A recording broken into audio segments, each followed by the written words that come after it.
Alors j'ai pris des documents à la Bibliothèque nationale à Paris, des témoignages des conquérants de l'époque, des conquérants français. D'abord, des extraits du bréviaire que l'on avait remis aux officiers et soldats qui s'en allaient en Afrique. Cela s'appelait « Aperçu historique, statistique et topographique sur l'état d'Alger ». Voici quelques-uns de ces extraits. Ces contrées sont des terres vacantes, abandonnées aux mauvaises herbes par la paresse et l'indolence des morts.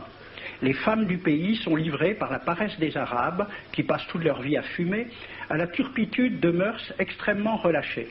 Elles n'ont pas de religion. Beaucoup doutent qu'elles aient une âme immortelle et croient qu'elles ne sont faites que pour la reproduction.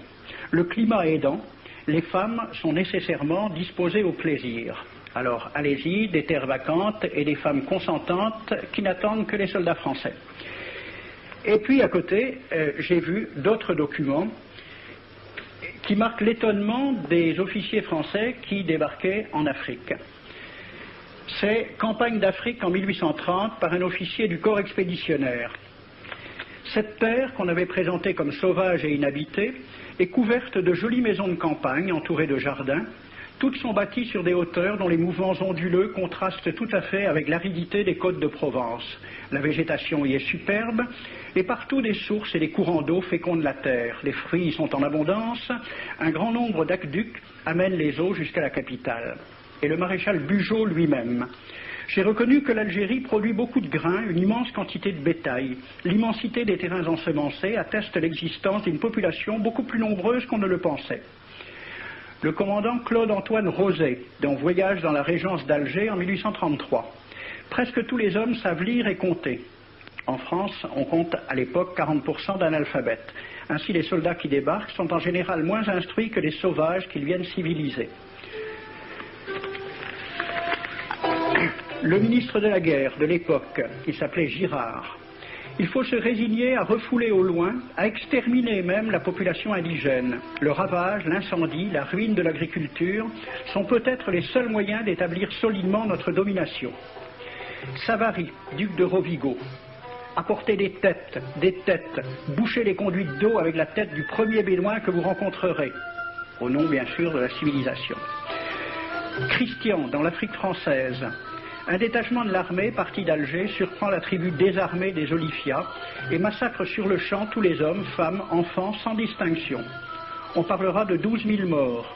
Les troupeaux raflés aux Olifias seront vendus au consul du Danemark. Quant au reste du butin, il fut exposé au marché de Babazoun. On y voyait des bracelets de femmes, encore attachés à des poignets coupés, et des boucles d'oreilles pendant à des lambeaux de chair, au nom de la civilisation. Le colonel François de Montagnac. Selon moi, toutes les populations qui n'acceptent pas nos conditions doivent être rasées. Tout doit être pris, saccagé, sans distinction d'âge et de sexe. L'herbe ne doit plus pousser là où l'armée française a mis le pied. Saint-Arnaud, il était commandant et c'était aussi un mari très attentionné. Il écrit à sa femme: « Chère Louise, je suis bivouaqué par une chaleur de 40 degrés au milieu de 20 villages superbes qui ne se sont jamais bien soumis. Je leur ai donné jusqu'à ce soir pour payer les impôts et les amendes que je leur inflige. S'ils ne s'exécutent pas, j'enverrai 3 colonnes brûler tout. » En juin 1845, la tribu des Ouled Riha, chassée de ses douars par les détachements incendiaires du colonel Pélissier, se réfugie dans des grottes de montagne. Ordre du maréchal Bugeaud. Si ces gredins se retirent dans leurs cavernes, imitez Cavaignac aux Béha, fumez-les à outrance comme des renards. Voici le récit d'un témoin, français bien sûr. Voir au milieu de la nuit, à la faveur de la lune, un corps de troupes françaises occupé à entretenir un feu infernal. Entendre les sourds gémissements des hommes, des femmes, des enfants et des animaux, le craquement des rochers calcinés s'écroulant. Le matin, quand on chercha à dégager l'entrée des cavernes, gisaient des bœufs, des ânes, des moutons. Parmi les animaux, entassés sous eux, on trouvait des hommes, des femmes, des enfants.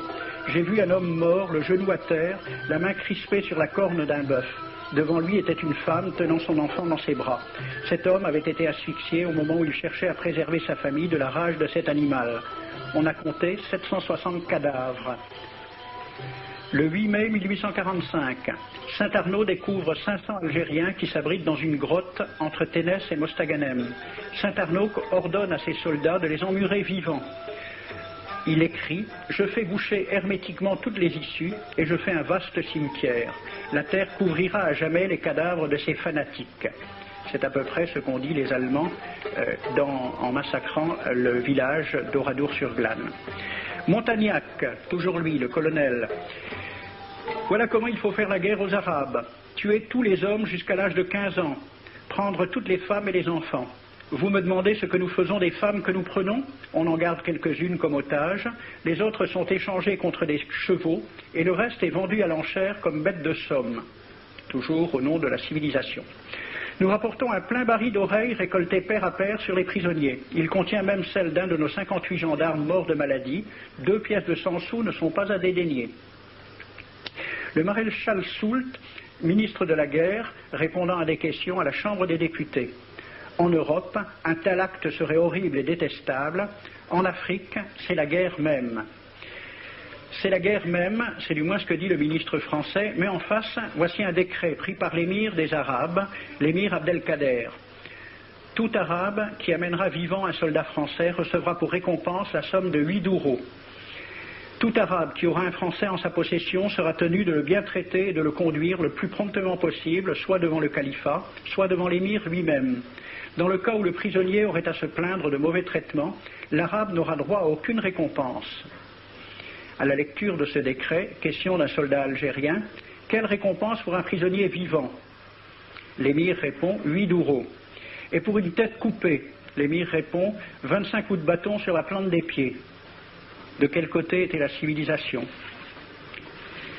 J'ai donc fait ce film avec les citations et des dessins et gravures qui étaient à la Bibliothèque nationale à Paris, et j'ai proposé le film à la Ligue de l'enseignement pour qu'il soit projeté dans les lycées et collèges de France et de Navarre. La Ligue de l'enseignement l'a refusé avec cette appréciation. Quoique très correctement réalisé et basé sur des documents indiscutables, ce film va à l'encontre de toutes les idées qui servent de base à l'enseignement de la pénétration française en Afrique du Nord, ce qui rend sa diffusion impossible. C'était reconnaître que l'enseignement n'avait pas pour but l'éducation, c'est-à-dire l'ouverture vers la réalité, mais l'endoctrinement au service d'une idée politique.